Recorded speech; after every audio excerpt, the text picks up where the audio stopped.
Welcome back, everyone, and thanks for sticking with us on Midday here on ABC4. Tell me, do you suffer from allergies? I don't think I do. I do, and I have all my life. Oh, I know you do. Spring is here. It is the time when people really suffer from allergies. And of course, we are joined with Dr. Douglas Anderson from Ogden Clinic to discuss a few of these issues. Let's talk about what are some of the culprits for spring allergies. That's a great question. You know, one thing that a lot of people may not be aware of, but there's a website you can go to. There's probably more than one, but several.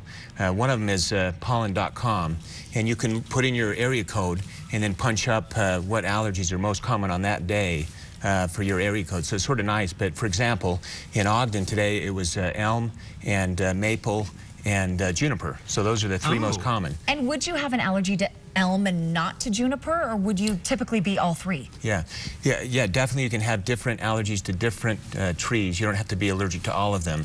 There are some trees that are sort of closely related, but in general you don't have to be allergic to all three of the different trees. You can see up here on the screen now, that's actually the website that you could go to regarding the pollen. What is the most common things that people are allergic to in Utah? Do you know of the, say, top 5? No, that's a great question. You know, it's very variable, first of all, but in Utah in general, because we have a very dry environment, desert-like environment, and there's wind, and more likely you're going to be allergic to things that are airborne.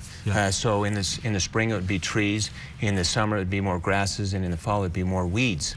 But you can also be allergic in the wintertime to things that are more common indoors. All right, so I said I don't think I have allergies, but I do get colds. How do I know if it is a cold or an allergy? So that's a great question. So a lot of the symptoms are the same for both allergies and upper respiratory infections or colds. And some of those are congestion, runny nose, sneezing. But one of the symptoms that sets allergies apart from infections would be itchy eyes. So usually if you have itchy eyes, that's an allergy and not a cold. Are they runny? Like they're... You could rip your eyes out. Oh, really? Like you're clawing at them. I want to rip my eyes out, and I want to feel like I want to take off my skin just to get rid of that feeling.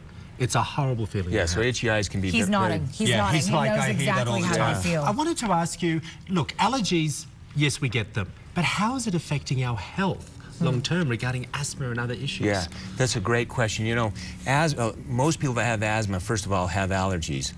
Interestingly enough, not everyone that has allergies has asthma, but a lot of the same immune processes that are involved in our symptoms from allergies are also involved in asthma. And so they are related. So often if you have asthma, when your allergies are acting up, your asthma will act up also too. I think it's a great idea. What are some of the treatments out there that you know work best? Let's get to that. So let's give them an option. Exactly. So the best treatment that you can have is probably avoidance. So leave Utah? So maybe you have to do that. But if you know what you're allergic to, for example, if you're allergic to animal dander, which is a common one indoors, you know, even though that's hard to do, you may have to either part ways with your animal, or you may have to wash them a lot, which may not be an easy proposition. But so avoidance is a #1 thing. Certainly over-the-counter medicines that help treat, or prescription medications that help treat allergies, such as antihistamines or nasal steroid sprays or decongestants, those are helpful.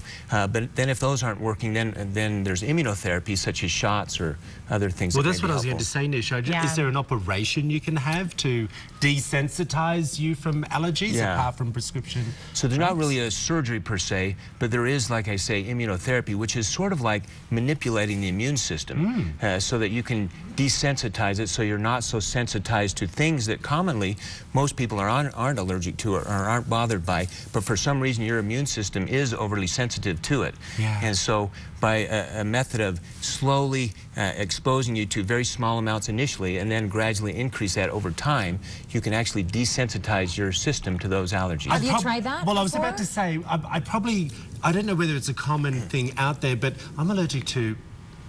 Wait, you are not allergic to me. Can you be allergic to humans? Dr. Anderson, set him straight. Hurry. That's right, that's right. I don't think you're I like the idea. We need to find out more information about that immunization type of process. Well, you get it at the Ogden Clinic, and that's where Dr. Anderson is. All the information is on your screen along with the website. Go to 4utah.com/midday and we will link you.